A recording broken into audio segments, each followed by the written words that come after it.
বিসমিল্লাহির রহমানির রহিম। আসসালামু আলাইকুম। শুভ সকাল। আজকের ভিডিওটাও সকাল থেকে শুরু করেছি, আর সকালেই তো বৈশাখী হাওয়া বইতে শুরু করেছে। দেখুন, খুব সুন্দর দেখাচ্ছে। আজকের ওয়েদারটা তো খুবই সুন্দর, তো খুব ভালো লাগছিল। এত গরমের মধ্যে এত সুন্দর বাতাস, প্রকৃতির হাওয়া খুবই সুন্দর। মনে হচ্ছিল মন প্রাণ সবই জুড়িয়ে যাচ্ছিল। তারপর তো চলে গেলাম রান্নাঘরে, আর আজকে রান্না করব কাঁঠাল দিয়ে গরুর মাংস দিয়ে। এই তো আমার ছোট যা, তার বাবা বাড়ি থেকে তো একটি কাঁঠাল এনে দিয়েছে আমাকে, ছোট্ট একটি কাঁঠাল। আর এই ছোট কাঁঠালকে তো এঁচড় বলা হয়। এই এঁচড় দিয়েই রান্না করব গরু গোস্ত দিয়ে। তো খুবই সুন্দর ছোটোখাটো একটি কাঁঠাল। আর এই তো ভিজিয়ে নিয়েছি গরু গোস্ত। তো এই গরু গোস্ত দিয়ে আজকে রান্না করব কাঁঠাল দিয়ে। তো আপনারা দেখতে থাকুন কিভাবে কি রান্না করি। তারপর তো কাঁঠালটা কেটে নিয়েছিলাম, আর একটু হলুদ দিয়ে সিদ্ধ করে নিয়েছি। আর এই তো এবার মশলাটাও কষিয়ে নিয়েছি, আর এর মধ্যে দিয়ে দিলাম কিছুটা গরু গোস্ত। তো এবার ভালোভাবে মাংসের সাথে মিশিয়ে নিচ্ছি, মশলার সাথে।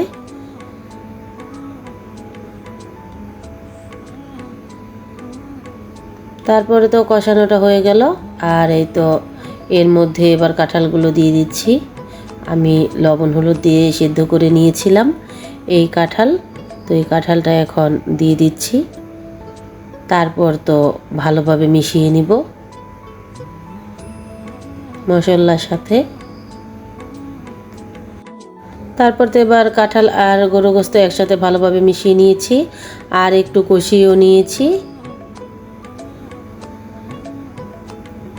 তারপর তো কষানোটা হয়ে গেল, আর এবার এর মধ্যে দিয়ে দেব পর্যাপ্ত পরিমাণের পানি। তো এখন পানিটাও ঢেলে দিচ্ছি, তারপর তো ঢেকে দিব।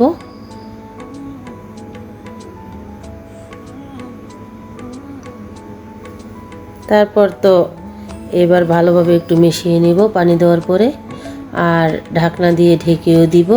তো এই পাশে তো হচ্ছে কাঁঠাল আর গরু গোস্ত, আর আরেক পাশে তো রান্না করতেছি এই যে বিরিয়ানির জন্য, মানে তিহারির জন্য গরু গোস্তটা কষিয়ে নিচ্ছি।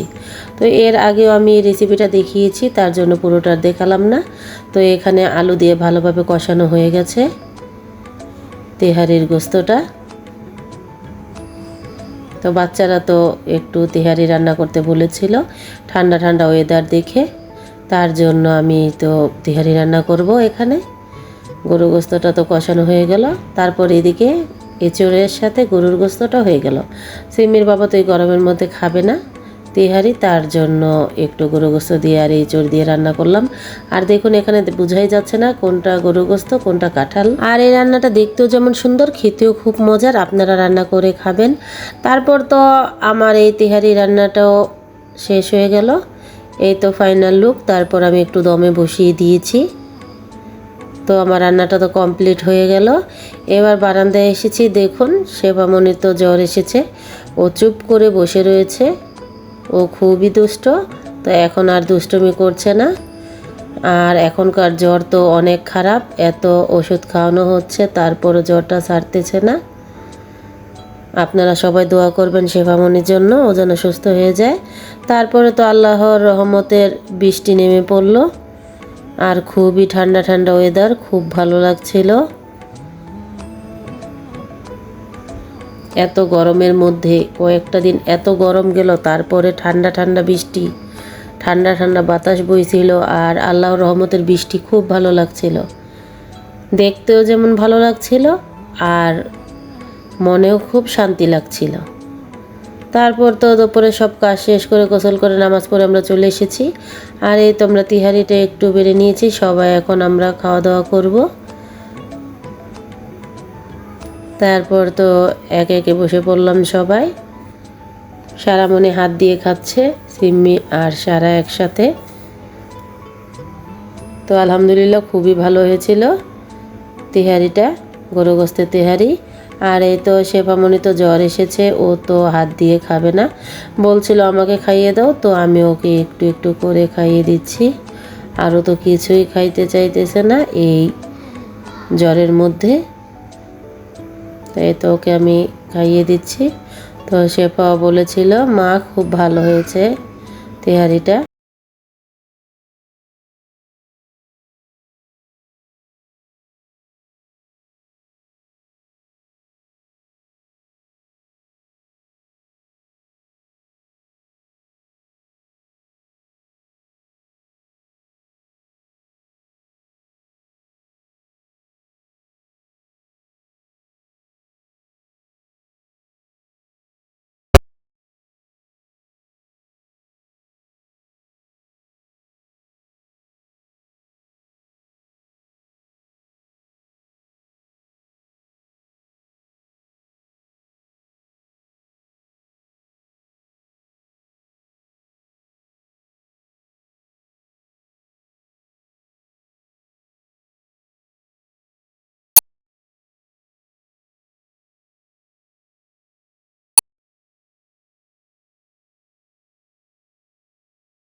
আপনারা সবাই সাবস্ক্রাইব করে দিবেন।